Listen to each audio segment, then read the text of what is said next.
Assalamualaikum warahmatullahi wabarakatuh. Kembali lagi dengan video saya. Kali ini saya akan membahas turunan fungsi, sifat-sifat, dan jenis-jenis turunan fungsi di dalam mata kuliah analisis kompleks.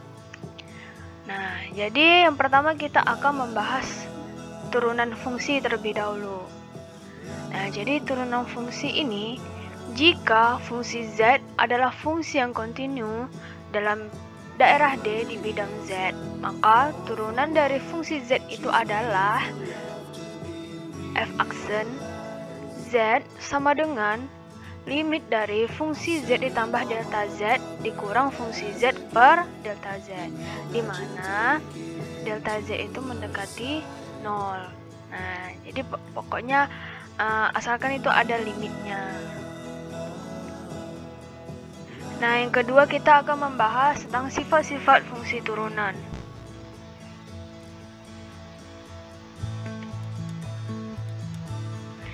Nah, jadi misalkan nih fungsi Z, GZ, dan HZ adalah fungsi analitik di Z. Nah, maka dia berlaku yang pertama itu D per DZ dikali C kali fungsi Z sama dengan C kali D per Z dikali fungsi Z, itu sama dengan C dikali F aksen Z. Nah, di mana C ini adalah konstanta.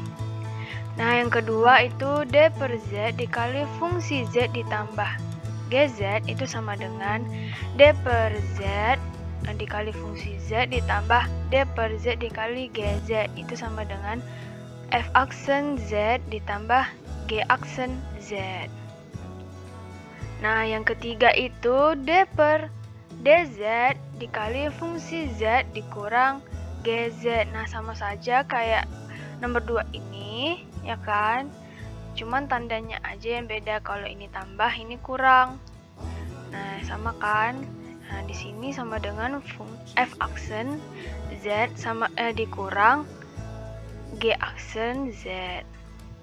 Nah, yang keempat D per Z dikali F Z dikali GZ sama dengan fungsi Z dikali D per Z dikali GZ ditambah GZ dikali D per Z dikali fungsi Z, itu sama dengan fungsi Z dikali G aksen Z ditambah GZ dikali F aksen Z.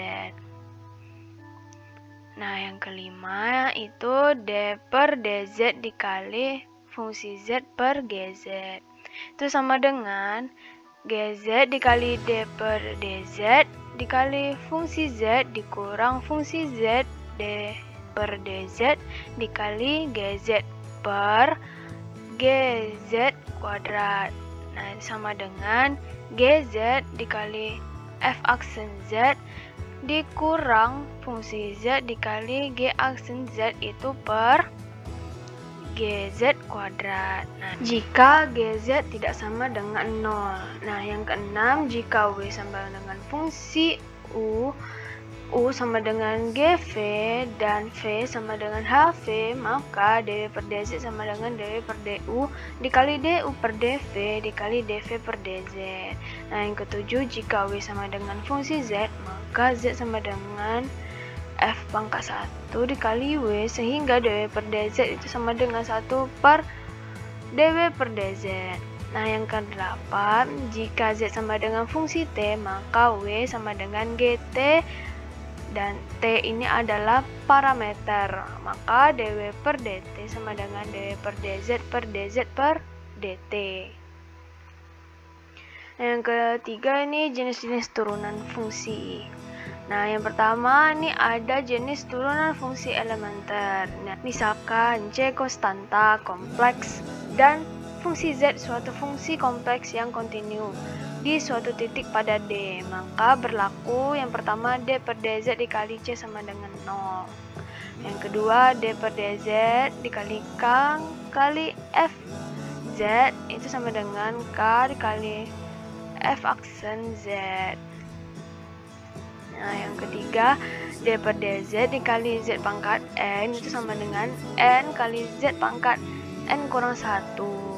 Nah, untuk bukti ini di dalam kurung siku ini kan, ini itu semua suku kecuali yang pertama delta Z itu sebagai faktor, sehingga masing-masing suku ini mempunyai limit 0 bila delta Z ini mendekati 0.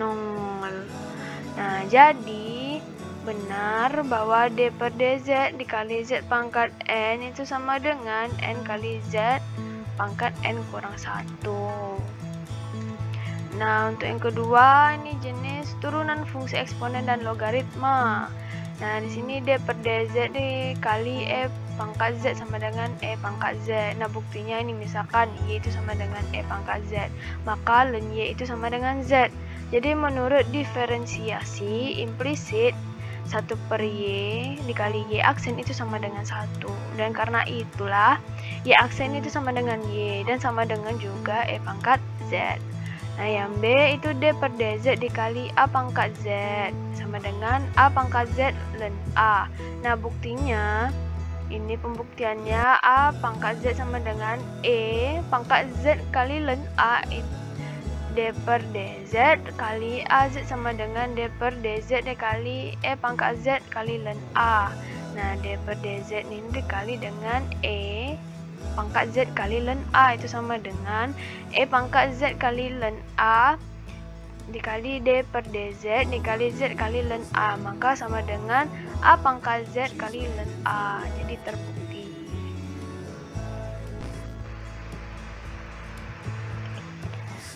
Nah, yang C D per DZ kali log log EZ sama dengan D per DZ kali ln Z sama dengan 1 per Z. Yang D per DZ dikali log A kali Z sama dengan log A kali E per DZ.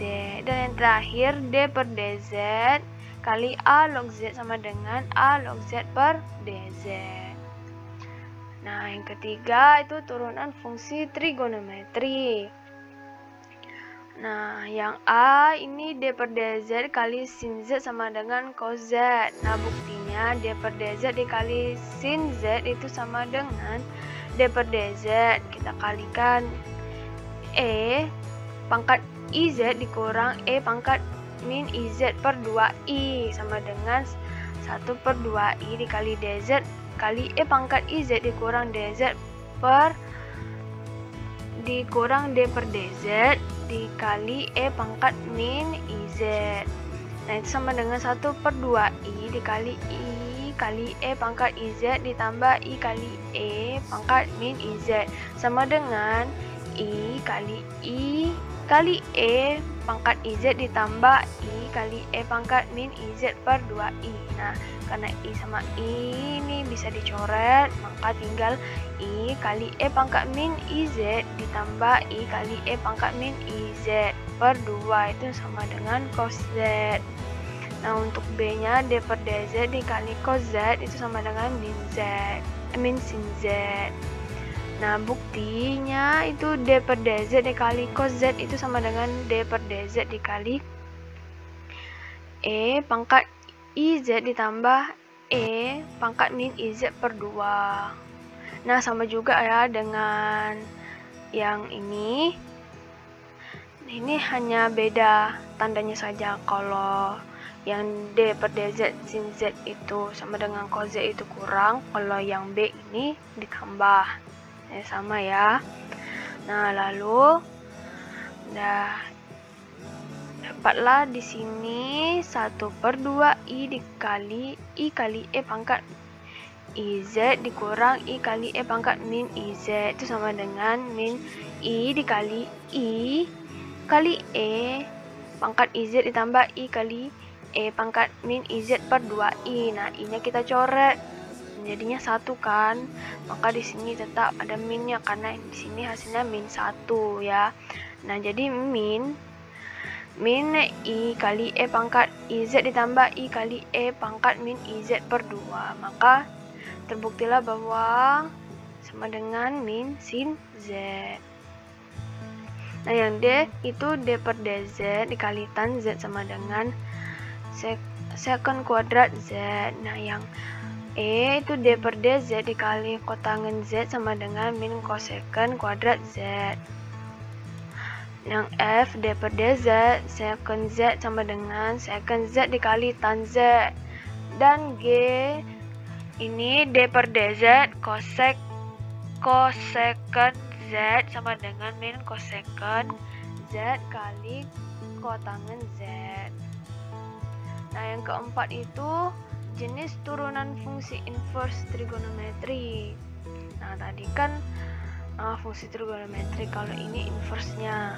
Nih, jika Z sama dengan W, kemudian W itu sama dengan inverse sin dari Z. Nah, ini cara bacanya ya.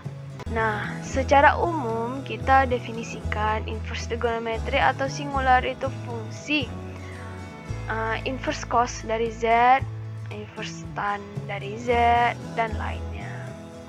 Nah, yang pertama itu ada D per dz kali inverse sin dari Z itu sama dengan 1 per akar 1 kurang Z kuadrat. Nah, buktinya W itu kan sama dengan inverse sin Z, maka Z itu sama dengan sin W.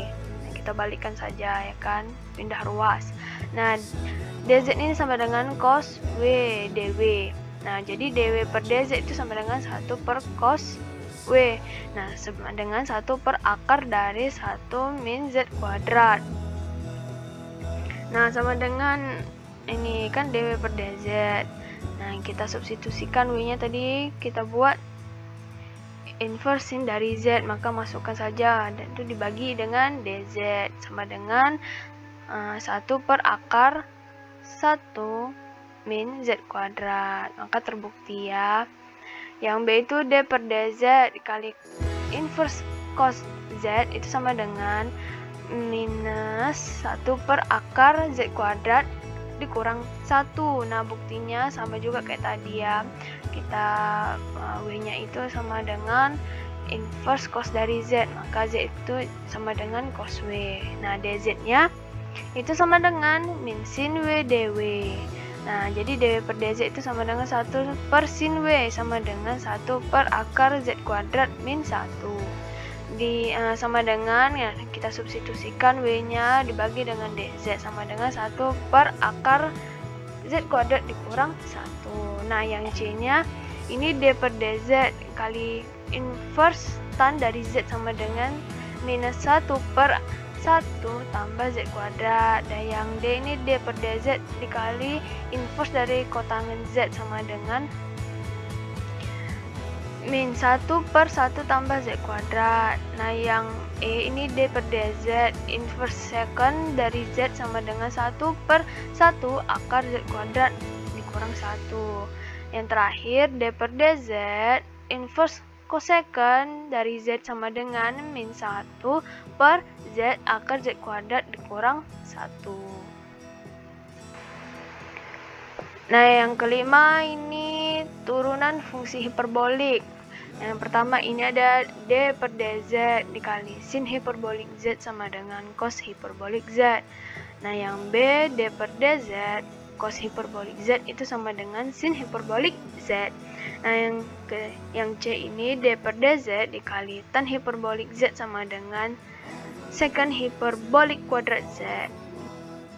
Dan yang D ini D per dz dikali kotangen hiperbolik Z sama dengan min cosecant hiperbolik kuadrat Z. Nah, dengan kata lain, F ini terdiferensialkan pada Z0. Nah, jika F terdiferensialkan pada daerah terbuka yang berpusat di Z0 itu, maka F ini dikatakan holomorfik di Z0. Nah, langsung ke contohnya. Ini yang pertama, buktikan bahwa fungsi Z itu sama dengan Z pangkat 3 adalah holomorfik pada C untuk Z0 epsilon dari C. Ya, ini buktinya. F aksen Z0 itu sama dengan limit dari Z pangkat 3 dikurang Z0 pangkat 3 per Z dikurang Z0, di mana Z itu mendekati Z0. Nah, sama dengan limit dari Z kuadrat ditambah 2 dikali Z dikali Z0 ditambah Z0 pangkat 2 dikali Z dikurang Z0 per Z dikurang Z0, dimana Z ini mendekati Z0. Nah, sama dengan limit dari Z kuadrat ditambah 2 dikali Z dikali Z0 ditambah Z0 kuadrat, dimana Z mendekati Z0 itu sama dengan 3 dikali Z0 pangkat 2. Nah, yang kedua ini tunjukkan bahwa fungsi Z sama dengan konjugat Z tidak terdiferensialkan pada Z sama dengan 0. Nah, penyelesaiannya nih kita limit dari konjugat Z dikurang konjugat Z0 per Z kurang Z0 itu dimana Z mendekati Z0 sama dengan limit konjugat dari Z dikurang Z0 per Z kurang Z0 dimana Z mendekati Z0 itu tidak ada. Nah, sehingga fungsi Z tidak terdiferensialkan pada Z sama dengan Z0. Nah, terima kasih. Semoga ilmu ini berguna untuk kita semua. Lebih dan kurang mohon dimaafkan. Wassalamualaikum warahmatullahi wabarakatuh.